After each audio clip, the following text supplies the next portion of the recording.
thing on the web, in the web college that I learned, it was asking questions like, is there, anything, that is in the way when I'm, like if I have an allergy, is there anything that's stopping me from removing certain allergies that I might have? And when I asked the question, one of the things that came up was that it's jealousy. Aha!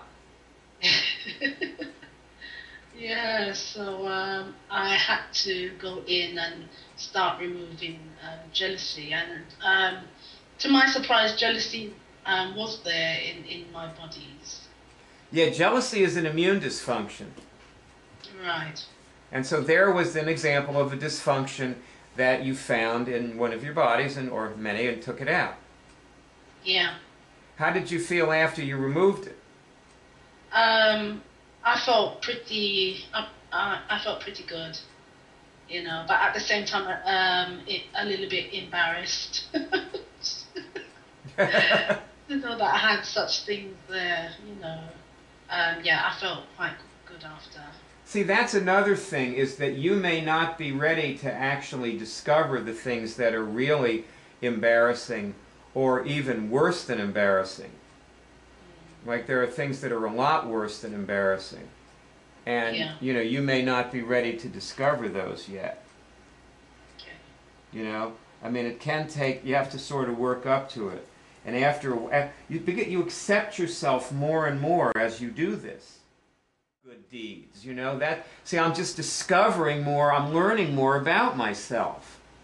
Oh, right. See, and I'm really surprised by who I am, and also I realize that the reason I've done things, that now I look at them and I say, gee, that wasn't really such a great thing to do, and it didn't work, it didn't do what I wanted it to do, and I caused a huge amount of suffering, and I harmed the world with this. But I say I just didn't know what else to do at the time. Given my dysfunctions that were running, I was just too dysfunctional to do anything better than that. Like sometimes my dysfunctions didn't interfere with me seeing a good solution for a problem. And I've done a lot of really great things that way. But other times, my dysfunctions just were so prohibitive in the situation I was in, I could not solve the problem. And it resulted in a lot of people dying.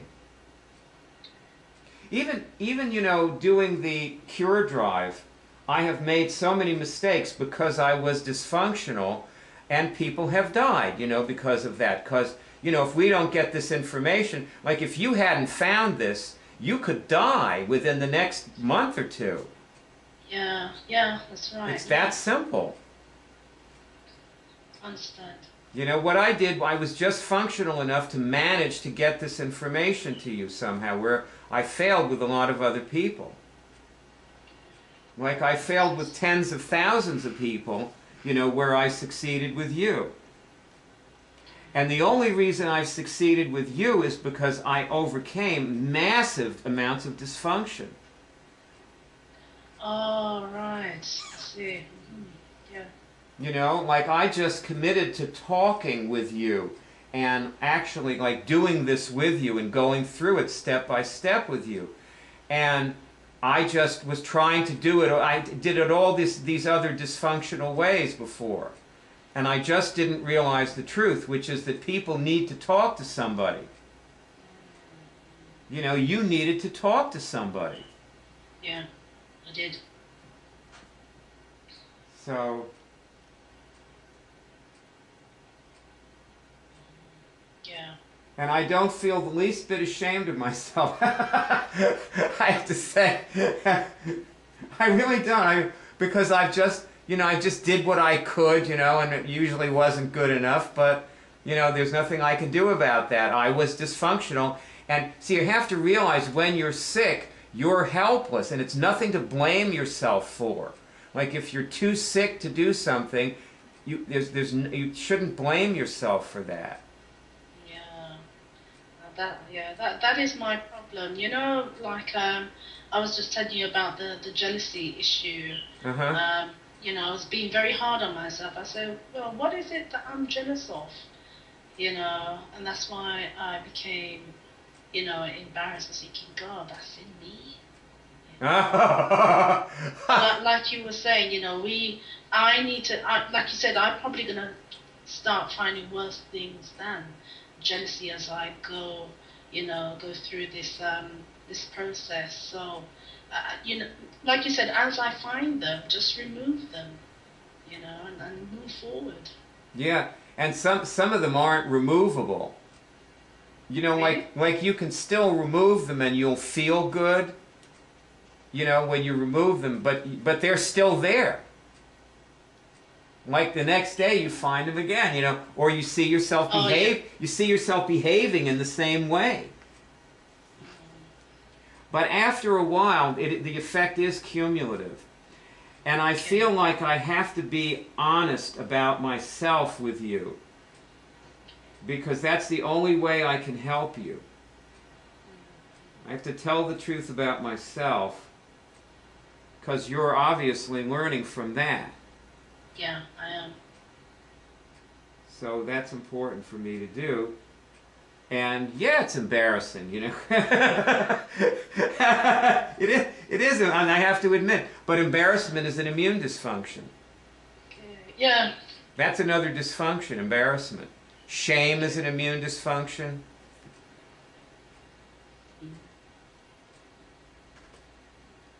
Yeah. People are ashamed of having herpes, and it keeps their herpes active. Yeah, I can believe that, yeah. You know, but at the same time, it doesn't help, does it, to cure it or to get rid of it?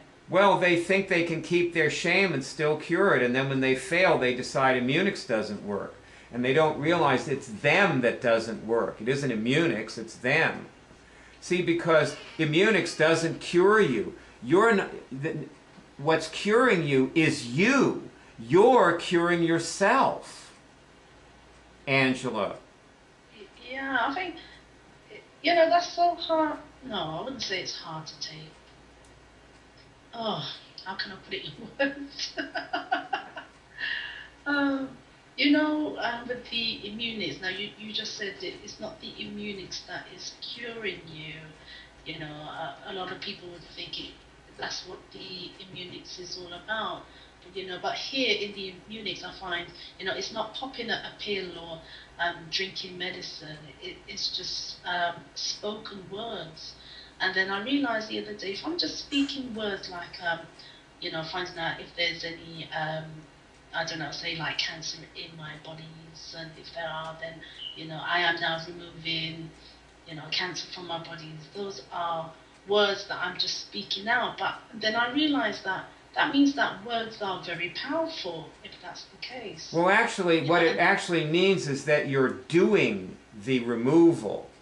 And the removal is beyond the words. You don't actually have to say the words or even think them to remove the cancer. Okay. But, you know, for our purposes of these, you know, communicating and for these meetings, we use words, you know, but you are curing your cancer. It is you doing that. Okay. And you're doing it with God. Like when you feel that eraser come in and erase that thing, you know, that you found, and you know what I'm talking about, right? Yeah, yeah. I mean, it's like an eraser comes in and erases it. Have you noticed that? Say it again. Have you noticed that? Yes, I have, yes. Well, that's God doing that. Area code 813-672-3419. Ta-da, ta-da, ta-da.